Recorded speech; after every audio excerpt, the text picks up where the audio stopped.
The 5 koshas are the layers or sheaths that yoga describes. And the first one is Annamaya kosha, the physical body. And that's why we always start there. So on the 5 koshas, we go from the most solid or most manifest to the most subtle. And the most subtle is if you were to imagine a bright light and then the layers of like scarves covering that light. The physical body is a pretty dense layer. Some of the light still gets through, but it's a solid layer. Annamaya kosha is the body made of food. That's our bones and muscles and all of our organs, that kind of thing. So when we're really absorbed in our body made of food, we might kind of forget that we have other layers as well. It's always good to get established in the most solid first, and then we move into the more subtle. So let's notice our physical body first, our body made of food, Annamaya kosha. What comes into your attention as you bring your awareness to your physical body?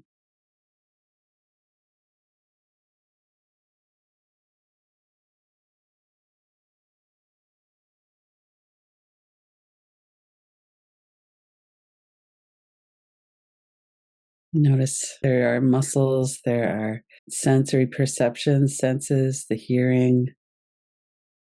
If you have your eyes open for a moment to look around, what you bring in through your eyes, sight. Also, what we can feel, touch. You're to rub your hands on your body or on your clothes. There's that sense of touch, and yeah, this is a solid thing here. Even though quantum physics tells us we're almost all empty space, but our bodies are experienced as solid. And notice if you could allow yourself to be a little bit more comfortable and also aware that you're being supported. We become aware that we're supported. We notice perhaps the heaviness of our body, but also perhaps the solid support under our body. If you're sitting in a chair or laying on a floor, or maybe you're outside, you can feel the earth under your feet.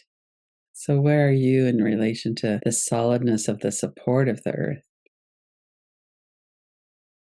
And we don't have to be right on the earth, although it's lovely to do that. Also, gravity supports our body to stay on the earth.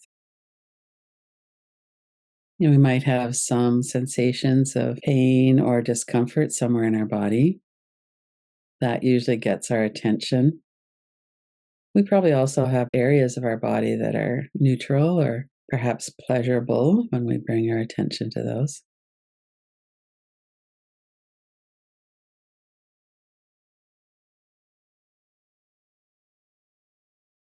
Our body's always signaling us what's going on. And one of the ways it signals us, we're getting now into the Prana Myosha, the layer of energy and breath. Prana meaning life energy or life force. If we work with the breath first, it's a little bit more connected to the physical body than the energy field that we can become aware of in this kosha, this layer. Let's just notice as we're walking into this awareness of our physical body, and then we become aware of how our body is moving as we breathe. When we're breathing diaphragmatically, our stomach area softens back towards the spine as we finish our exhale. And there's an expansion as we breathe in. There's very little movement in the chest. It's mostly in the lower rib cage where the diaphragm muscle is. But the movement of our body is being generated by our breath. We move seamlessly from one layer or sheath into the next. Sometimes, often in these practices, we do more of a prana layer practice, an energy layer practice. If you were to bring your attention to your eyebrow center, for instance, just in front of the eyebrow center, there's the forehead and the muscles of the forehead and eyes. We might soften those muscles. And then we bring ourselves to the prana layer, the energy of the eyebrow center.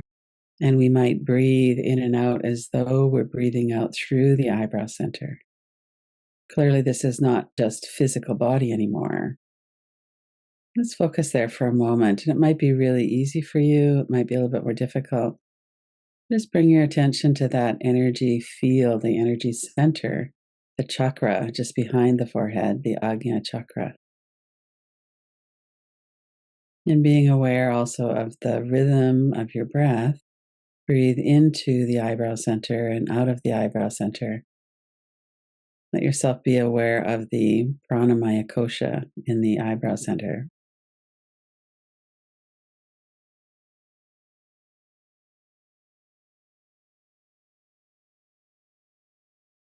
And as we're paying attention to the practice or the experience of breathing in and out through the eyebrow center, which is a non physical, it's an energy practice, we might also notice that there are thoughts in the mind. The third layer or kosha is the Manomaya kosha, the layer of the lower level of the mind. And here we're getting into a little bit more physical again, the matter in the brain, the tissues of the brain. How much oxygen is in the brain affects our thoughts. And we're also getting into something that's both physical and energy, which is our nervous system. Our nervous system generates many of the thoughts that are in our mind. And when we're overly absorbed in the lower level of the mind, we don't have access to the deeper layers, the Vijnanamaya kosha, the layer of intuition and wisdom. But now we're getting more subtle, closer to the source of the light. So let's work with the thoughts in the mind from this perspective for a moment. We have the physical matter in the brain. We have energy. Sometimes our brain feels quite lethargic, sometimes very jittery. We have thoughts in the lower level of the mind. So we're moving from the brain into the mind, awareness of the mind. And this is the layer that we can witness sounds, images, video clips, memories. This is where we ruminate about something that's happened in the past. And that can be quite casual and low level, or it can be quite compulsive. We've been working with shame, and that lends a lot of intensity if there's any shame. We get quite compulsive. Notice the energy of your mind. Is it quite focused and still and kind of practical? I need to do that thing later. I'm hoping it's warm enough for a swim later.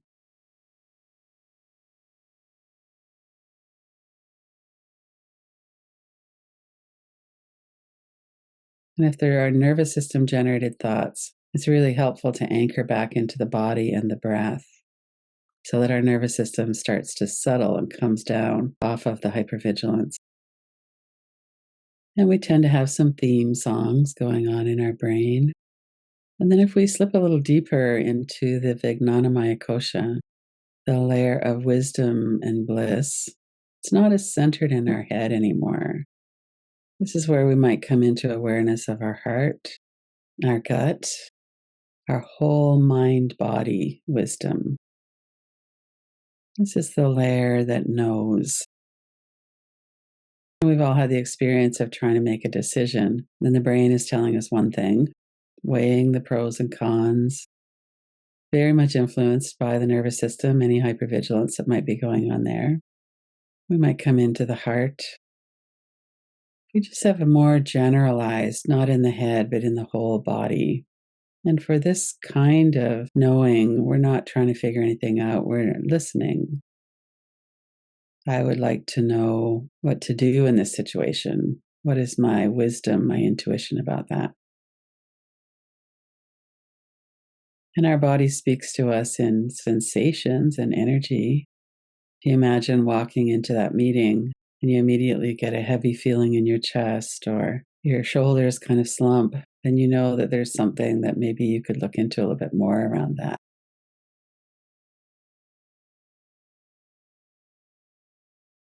And it's not to say we always have to avoid it. It's just to listen to the messages from our body, a lot of which are generated by the nervous system. We know the nervous system has a negativity bias, and it bases a lot of its assessment of what to do and if it's safe or not from our childhood and from earlier in our life when we didn't have as much agency. We don't always want to just go with our gut instinct or sensations and energy moving in the body. And we don't want to ignore that layer either. That's one of the main ways that our body communicates with us is the energy in our body. And another way is through thoughts. Can I trust that person? Whatever your question is that you're wanting to get a more full answer.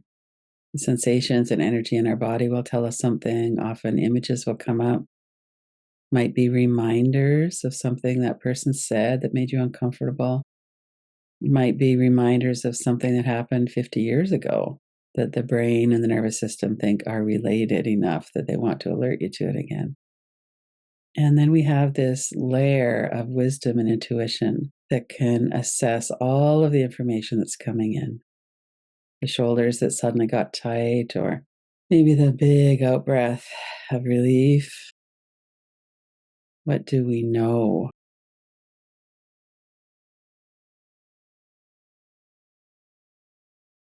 And what do we know about larger questions as well? Who am I?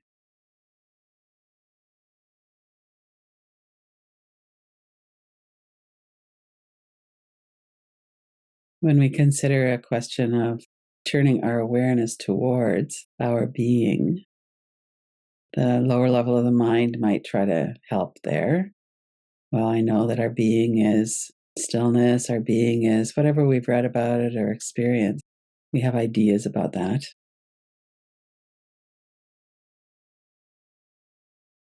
We might bring into our awareness something like, who was looking out of your eyes when you were 6 years old and 20 years old, and now there's a consistent beingness there. We're more than our experiences, we're more than our thoughts. What is your sense of continuity there, your being throughout your life? And we're still a little bit in the mundane or material world. Personal, it's through our own body, our own eyes. And then we can let go of all of those ideas and experiences. And we move into the Anandamaya Kosha, the layer of bliss and pleasure. And this is the lightest, most subtle layer that surrounds the light of our being, the light of consciousness. This is not a layer that has any worries or concerns or physical sensations. See if you could let the lower layers or the more solid layers move to the background. Rest your awareness in the Anandamaya Kosha, the layer of light, of bliss.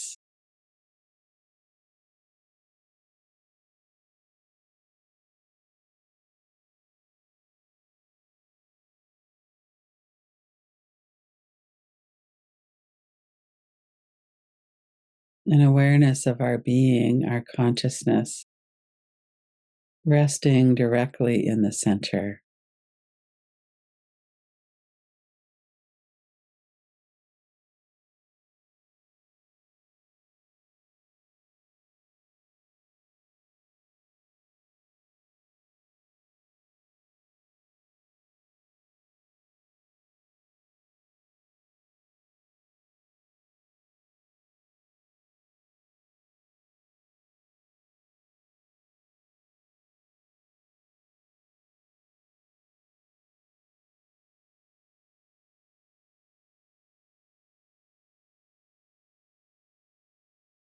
Notice that awareness moves easily amongst the five koshas. We might hear something, or we have a thought come through the mind, an intuition maybe. We might have memories of times when we felt really close to the center of consciousness, and maybe it was an experience of looking at light on the water. So we're bringing in many of the layers, and we can continue to focus on the inside, the layer of pleasure, Anandamaya Kosha, and then resting directly in the center, the light at the center of our being.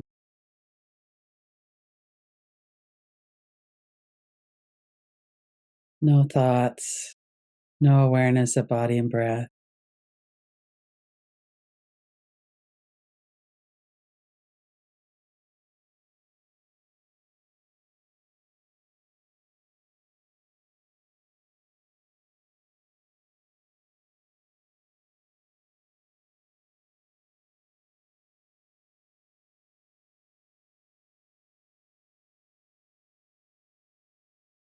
We're not limited to a being of consciousness. We are in a mind body. So it's natural that thoughts might come in or something might bring our awareness to some of the other layers. That's part of what it is to be in a mind body. And this light at the center of our being, the light of consciousness, is also always here.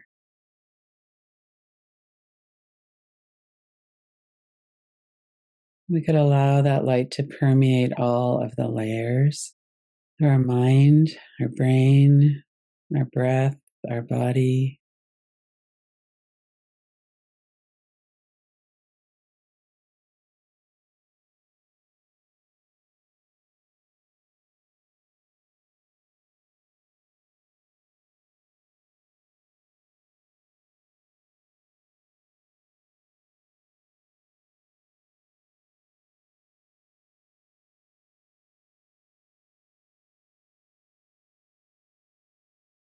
Notice what brings your awareness away from your being.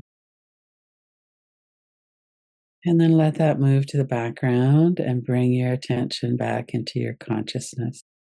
The light at the center. The mundane will still be there when we come out of the practice. And we can come out of the practice keeping some awareness of being. We gradually bring in again awareness of the layer of bliss, our intuition and knowing,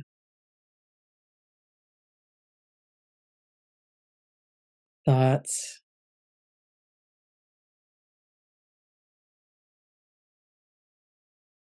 energy and sensations.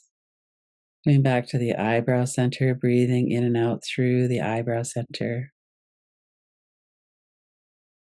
Our physical body's breath.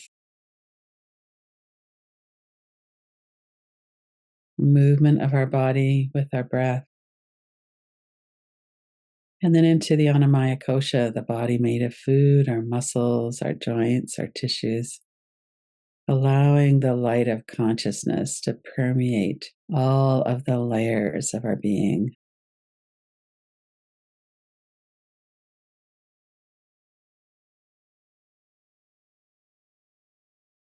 Just like as we're moving through the day, we might recall something that happened before, or our mind brings forward something we need to do later. We might also just bring back this memory of this experience and let ourselves rest here for a moment. Integrated through our whole mind body. Bring some movement to your toes, your fingers, open your eyes, look around. I never want to stop the practice when we do these kind of practices. I hope that you enjoyed that, and I'm sure it wasn't 100% focused for anybody. Hopefully, there was also moments when you went right deeply into that stillness, that knowing.